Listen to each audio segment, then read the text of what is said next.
Welcome to Dark Knight Films Reviews and another horror movie night. Tonight, I will be reviewing Carnosaur 2, released in 1995, directed by Louis Morneau, based on a script by Michael Palmer, starring John Savage, Cliff DeYoung, Don Stroud, Rick Dean, Arabella Holzbog, Miguel A. Nunez Jr., and Neith Hunter. Now, the first Carnosaur film was a very flawed film. Roger Corman was trying to make his own version of Jurassic Park, and it just didn't work for me in a lot of respects. If you haven't seen that review, be sure and check it out up here. I'll leave a link up here. But this one, I do believe Carnosaur 2 is a little bit better of a film. And not so much because Corman arranged to have this film become even more like Jurassic Park. No, he ends up taking the dinosaur premise from his original Carnosaur movie that he produced. And he ends up, with Michael Palmer's script, ends up making basically a version of Aliens with dinosaurs in it. That's basically what Carnosaur 2 is. You basically have the colonial marines, basically, just like in, well, they're not called that in this film, of course, but you might as well say that you have these marines in here, basically in this area with these creatures hunting them down and killing them. Very similar to Aliens. Is it as good as Aliens? No. But John Buechler's dinosaur effects in this, his effects in this film are just as good, if not maybe a little bit better than the original film. And it helps because they actually have characters that are much more likable. John Savage's character of Jack Reed is a really cool character. I've always liked John Savage. I don't understand. He's another one of those actors. I do not understand how he, never became a bigger actor. He's always solid in anything he's in. Most of the time, though, it was always B-movie things like this one that he ended up getting stuck in. So maybe, John, you should have gotten yourself a better agent. Cliff DeYoung is another actor that is very similar to that. And his character of Tom McQuaid, though not as good as Jack,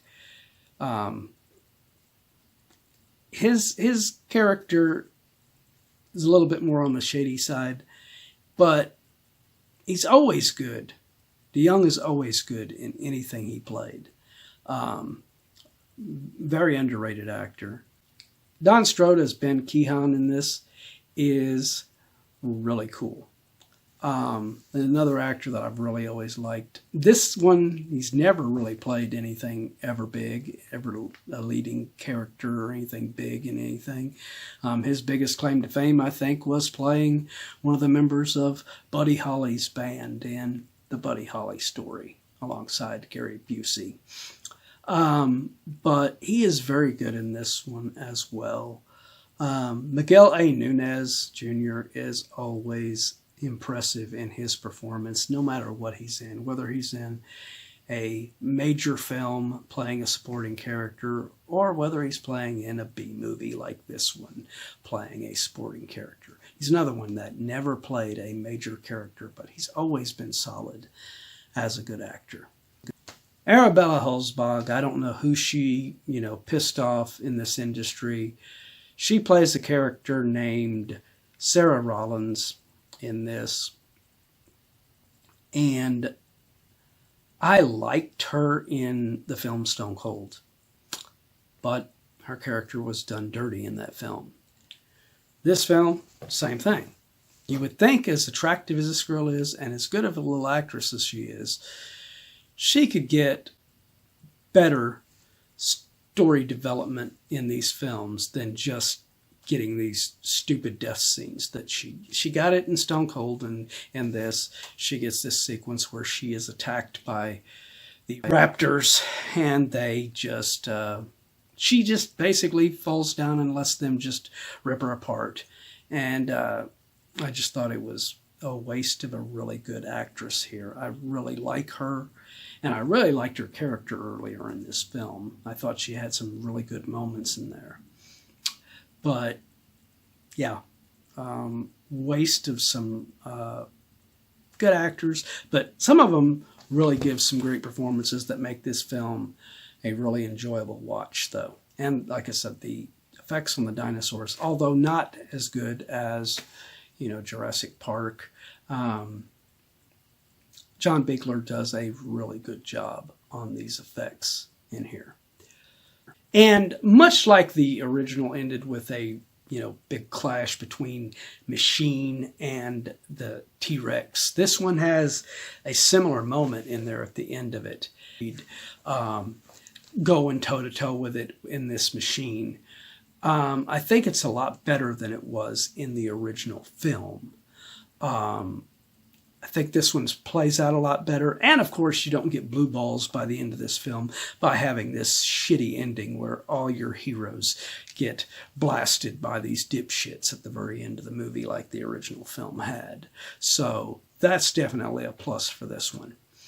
So my final review of Carnosaur 2 from 1995, I am going to give this film a 8.3 out of 10.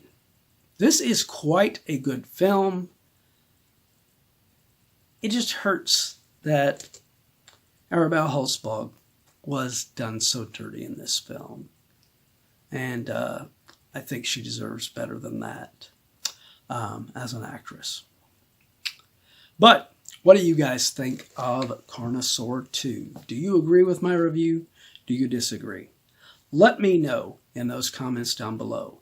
And as usual, if you enjoyed this review, do not forget to like, share, and subscribe. And don't forget to click that bell icon so you can be notified about future videos just like this one.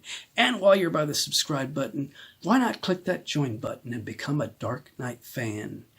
As a Dark Knight fan in the Dark Knight Fans Plus area, you have access to be able to go to a post and request your own movie or TV show to be reviewed right here on this channel.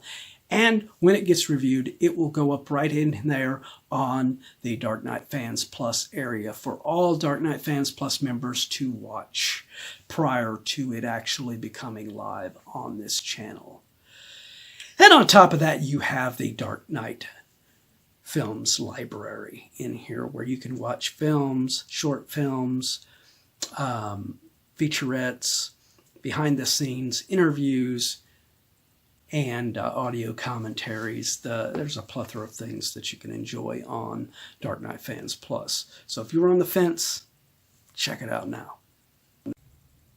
Well, that's it for another horror movie night. If you missed last week's horror movie night video, you can check it out in the link above. Or if you have missed any of our videos on horror movie night, check out this playlist and you can check out anything that you've missed.